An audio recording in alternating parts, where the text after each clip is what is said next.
Assalamu alaikum. Zaid here and I welcome all of you.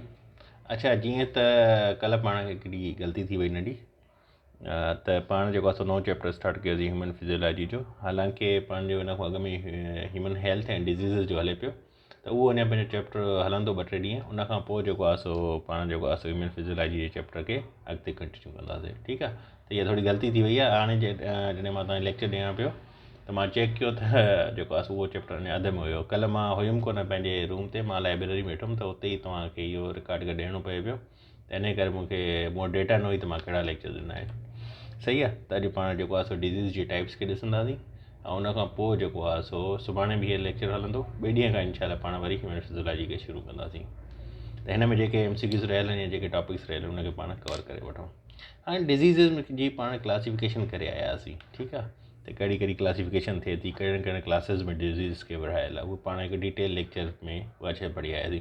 उनखां पोइ इन डिज़ीज़िस खे जेको आहे सो ॿिनि मुख़्तलिफ़ टाइप्स में विरहायो वेंदो आहे। ठीकु आहे, मेन जेके टाइप्स आहिनि उहे ॿ आहिनि। हिकु आहे इन्फेक्शियस डिज़ीज़िस जेके हिकु माण्हू खां ॿिए माण्हू में मुंतक़िल थियनि। ठीकु आहे, ॿियो हूंदियूं नॉन इन्फेक्शियस डिज़ीज़िस जेके मुंतक़िल न थियनि। ठीकु आहे, जेके पाण थियनि या कंहिं शइ जे करे तव्हांजे जिस्म में पैदा थियनि। सही आहे, त हाणे इहे ॿ मेन इन जा टाइप्स आहिनि डिज़ीज़ जा। ठीकु आहे, इन्हनि जी बेसिस ते वरी अॻिते ॿिया टाइप्स ईंदा। ठीकु आहे, त मेन जेके टाइप्स आहिनि उहे ॿ आहिनि, इहा ज़हन में ॻाल्हि रखो। ऐं इन्फेक्शियस डिज़ीज़ छा थींदियूं आहिनि? हाणे जीअं हिते हिन डेफिनेशन में लिखी आहे त disease that is spread from one person to another.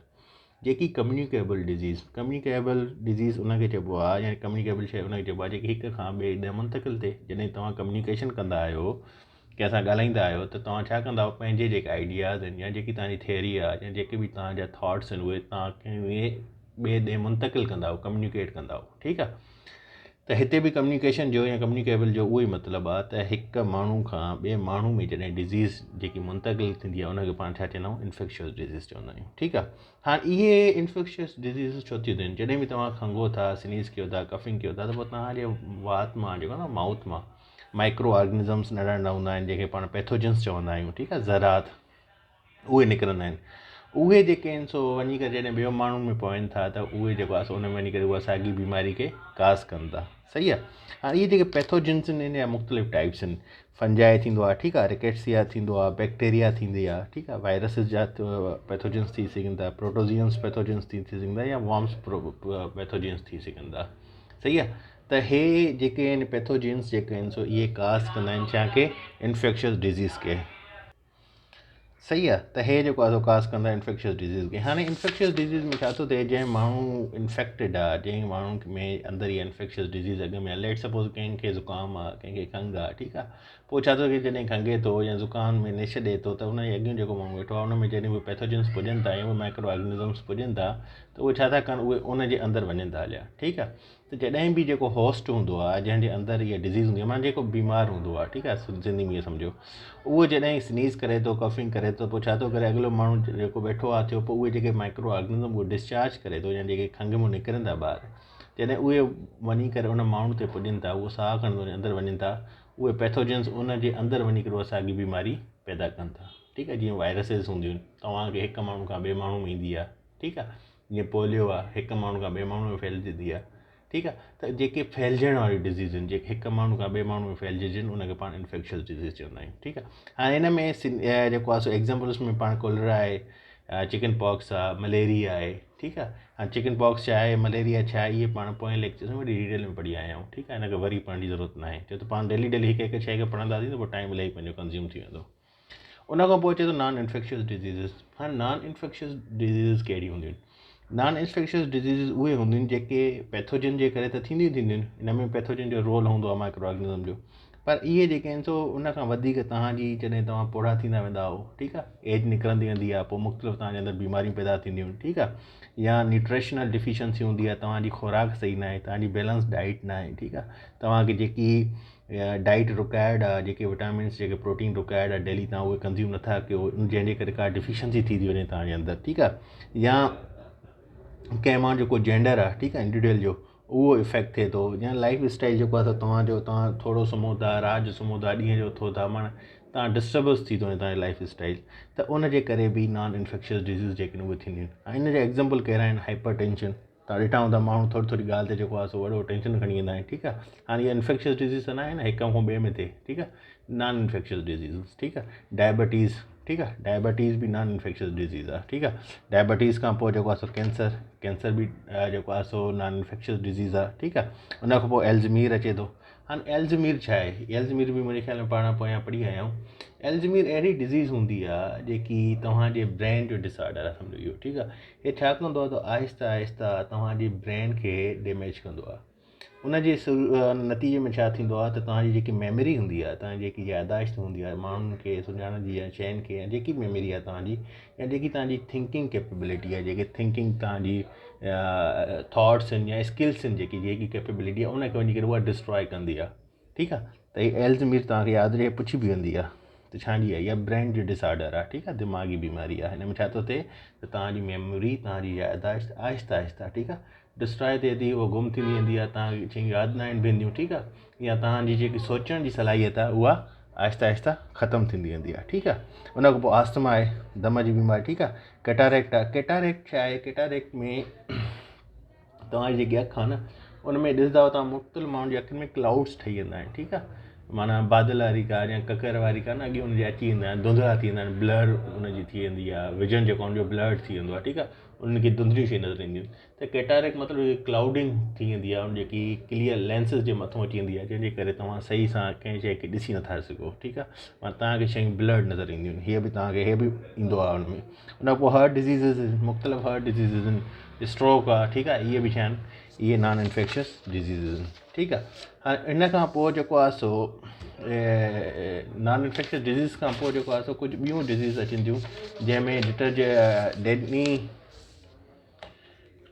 Degenerative डिज़ीज़िस अचनि थियूं, ठीकु आहे। हाणे डीजनरेटिव डिज़ीज़ छा आहिनि? हाणे ॾिसो, तव्हांजी बॉडी में या इंसान जी बॉडी में जेकी मेल फंक्शनिंग थिए थी, ठीकु आहे, सेल जी मेल फंक्शनिंग मतिलबु सही फंक्शनिंग नथी थिए, ठीकु आहे। हिकु शइ आहे न, हिकु शइ आहे तव्हांजी बॉडी जी जेको आहे मूवमेंट आहे सही फंक्शन करे थी, तव्हां हुनखे फेरायो था, ठीकु आहे, पर हुन में सूर थो थी वञे, हुनजी फेराइण जी जेकी सलाहियत तव्हांजी ख़तमु थी वञे, त हुन फंक्शन में मेल फंक्शनिंग थी वञे, ठीकु आहे।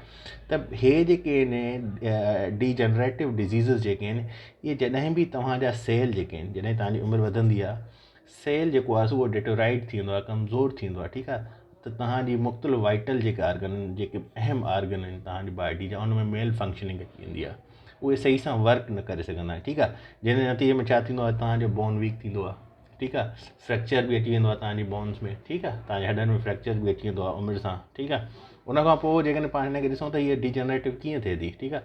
तव्हांजो जेको CNS आहे, सेंट्रल नर्वस सिस्टम, ठीकु आहे, उन में जेके न्यूरॉन्स हूंदा आहिनि, उन में उहे जो वाइटल आर्गन आहे उन में मेल फंक्शनिंग अची वेंदी आहे, या उनखे उनजा सेल जेके आहिनि उहे वीक थी वेंदा आहिनि, ठीकु आहे। जॾहिं उहे वीक थींदा आहिनि त पोइ उन में छा थींदो आहे? न्यूरो डिजनरेटिव डिसऑर्डर अची वेंदो आहे, ठीकु आहे।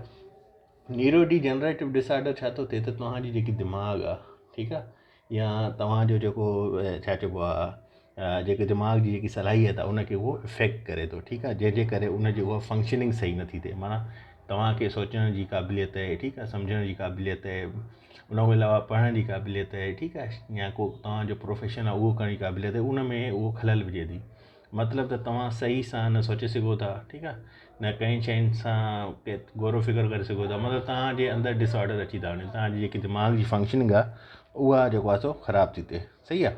हाणे इन में अल्ज़मीर जेको मां तव्हांखे ॿुधायमि, जंहिंमें तव्हां आहिस्ता आहिस्ता पंहिंजी मेमोरी विञाईंदा आहियो, ठीकु आहे, या तव्हांजी सोचण जी क़ाबिलियत वेंदी हली, जेकी दिमाग़ जी बीमारी आहे, उहो हुन जो प्रोमिनेंट एग्ज़ाम्पल आहे, ठीकु आहे, अल्ज़मीर। उन खां अलावा ऑस्टियोपोरोसिस बि अचे थो हिन में, पार्किंसन डिज़ीज़ बि अचे थी। हाणे ऑस्टियोपोरोसिस छा आहे? ऑस्टियोपोरोसिस तव्हांजे जेके बोन्स हूंदा आहिनि न, उहे जेके हॾी हूंदी आहे पोयों CNS में, तव्हां ॾिसो रीढ़ जी हॾी, उहो ब्रिटल थी वेंदो आहे, बिल्कुलु कमज़ोर थी वेंदो आहे, वीक थी वेंदो आहे, ठीकु आहे न, जंहिंजे करे उनखे नुक़सानु थींदो आहे। तव्हां ॾिसंदा हूंदव माण्हू जेको आहे सो मैट्रेस ते न आहिनि सुम्ही सघंदा, ठीकु आहे, हेठि सुम्हंदा आहिनि, ठीकु आहे, आहिस्ता आहिस्ता, छो त उनजो जेको ऑस्टियोपोरोसिस में जेको उनजो पहिरों रीढ़ जी हॾी आहे इहा ब्रिटल थी वेंदी आहे, ब्रिटल मतिलबु कमज़ोर थी वेंदी आहे, ठीकु आहे, वीक थी वेंदी आहे बिल्कुलु ई, ठीकु आहे। उन खां पार्किंसन डिज़ीज़ आहे। हाणे पार्किंसन डिज़ीज़ बि जेकी आहे सो इहा ब्रेन डिसऑर्डर आहे, ठीकु आहे। हाणे हिन में छा थो थिए त तव्हां स्लाइटली आहिस्ते आहिस्ते शयुनि खे बिल्कुलु तव्हांजी शयूं जंहिं नमूने निकिरंदी वेंदियूं आहिनि, ठीकु आहे, इहो अल्ज़मीर वारी ॻाल्हि, माना हीअ हिकु ब्रेन डिसऑर्डर आहे, ठीकु आहे। त हे जेको आहे सो अॼु पंहिंजा हुया, ठीकु आहे, जेके मेन डिज़ीज़ आहिनि, बाक़ी हिन जा 2-3 ॿिया क़िस्म जेको पाण सुभाणे कंदासीं, उनखां पोइ जेको आहे सो पाण जेको आहे सो हलंदासीं पंहिंजे ह्यूमन फिजियोलॉजी जे पेपर ते। हिनखे थोरी मां रिव्यू ॾेई वठूं त हिन मां जेकी मेन शयूं उहे कहिड़ियूं कहिड़ियूं आहिनि। हाणे हिन में तव्हां पुछी सघे थो बाबा इन्फेक्शियस डिज़ीज़ कहिड़ियूं आहिनि या नॉन इन्फेक्शियस डिज़ीज़ कहिड़ियूं आहिनि, ठीकु आहे। इन्फेक्शियस डिज़ीज़ छाजे करे थियनि थियूं, पैथोजन जे करे थियनि थियूं, ठीकु आहे। इहे कम्युनिकेबल डिज़ीज़ आहिनि, ठीकु आहे। नॉन इन्फेक्शियस डिज़ीज़ जेके आहिनि उहे कम्युनिकेबल डिज़ीज़ न आहिनि, ठीकु आहे। हिन में कहिड़ा कहिड़ा पैथोजन्स थियनि था, वॉर्म आहे, प्रोटोज़ोअन्स आहिनि, वायरस आहे, बैक्टीरिया, रिकेट्सिया, इहे बि हिकु बैक्टीरिया थींदो आहे, ऐं फंजाई आहे, ठीकु आहे। इन करे इहे डिज़ीज़ थिए थी, सही आहे। हिन जा क़िस्म कहिड़ा कहिड़ा आहिनि, चिकन पॉक्स आहे, मलेरिया, मुख़्तलिफ़ आहिनि, HIV आहे, एड्स आहे, करोना आहे, ठीकु आहे।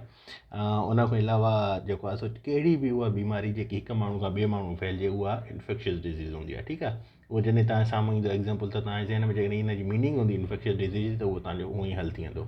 उन पोइ नॉन इन्फेक्शियस डिज़ीज़ यानी इहे इन में ॿ फैक्टर हूंदा आहिनि, हिकु त इन में पैथोजन जो बि अमल दख़ल हूंदो आहे, ठीकु आहे, बैक्टीरिया जो, फंगस जो। पर उन खां पोइ जेकी वधीक शइ आहे हिन जे अंदरि अचे थी उहा अचे थी जेकी एज सां गॾु तव्हांजो पौड़ा थो था, उनजे करे तव्हांजे अंदरि बीमारी थिए थी, या तव्हांजी न्यूट्रिशनल डिफिशंसी अचे थी, या तव्हांजे जेंडर जे करे इंडिविजुअलिटी जे करे थिए थो, या तव्हांजी लाइफ स्टाइल चेंज थिए थो, उनजे करे इहा डिज़ीज़ तव्हांजे अंदरि थींदियूं आहिनि, जंहिंमें हाइपर टेंशन आहे, डायबिटीज़ आहे, कैंसर आहे, एल्ज़मीर आहे, अस्थमा आहे, अखियुनि में जेको आहे सो कैटारेक्ट जेको चयोमांव, या हार्ट डिज़ीज़ अचनि थियूं, ठीकु आहे। त हीअ तव्हांखे हाइपर टेंशन छा थींदो आहे, डायबिटीज़ छा थींदो आहे, इहे न ईंदा। हे अल्ज़मीर पुछंदो आहे त छाजी बीमारी आहे, दिमाग़ जी बीमारी आहे, कैटारेक्ट पुछंदो आहे छाजी बीमारी आहे, त इहो क्लाउड ठही वेंदो आहे अखि जे अॻियां, जंहिंजे करे तव्हांजी विजन जेको आहे ब्लर थी वेंदो आहे, ठीकु आहे। ऐं जेके हार्ट डिज़ीज़ बि हूंदियूं उहे नॉन इन्फेक्शियस डिज़ीज़ हूंदियूं आहिनि। उन खां पोइ इन मां ई अॻिते इन जा क़िस्म निकिरंदा आहिनि, डीजनरेटिव डिज़ीज़। ऐं डीजनरेटिव डिज़ीज़ छा हूंदी आहे त तव्हांजी बॉडी जा जेके सेल हूंदा आहिनि उहे कमज़ोर थी वेंदा आहिनि आहिस्ते आहिस्ते, जंहिंजे करे तव्हांजी बॉडी मेल फंक्शनिंग कंदी आहे, ठीकु आहे। ऐं उन में छा थिए थो, तव्हांजो बोन वीक थिए थो, ठीकु आहे, बोन जे अंदरि फ्रैक्चर थिए थो, ठीकु आहे। न्यूरो डीजनरेटिव डिसऑर्डर्स थींदा, जंहिंमें एल्ज़मीर आहे, ऑस्टियोपोरोसिस आहे, पार्किंसन आहे। पार्किंसन छा आहे, दिमाग़ जी बीमारी आहे। एल्ज़मीर छा आहे, दिमाग़ जी बीमारी आहे, तव्हांखे जीअं ब्रेन डिसऑर्डर आहे ॿुधाया आहिनि। ऑस्टियोपोरोसिस छा आहे त तव्हांजा जेके CNS में स्पाइनल कॉर्ड में जेको रीढ़ जी हड्डी आहे उन में जेको आहे सो ब्रिटल अची वेंदो आहे, वीक थींदी आहे उहा, ठीकु आहे। जंहिंजे करे माण्हू जेको आहे सो सही तरीक़े सां सुम्ही न सघंदो, या बार बार चवंदो आहे त मूंखे पोयां चेल में सूरु पए थो, या पोयां सॼी पुठी में दर्द आहे, ठीकु आहे। त हे हुया डिज़ीज़। सुबुह जेको आहे सो पाण हिन में अञा वधीक पढ़ंदासीं, इंशाल्लाह सुभाणे मिलंदा।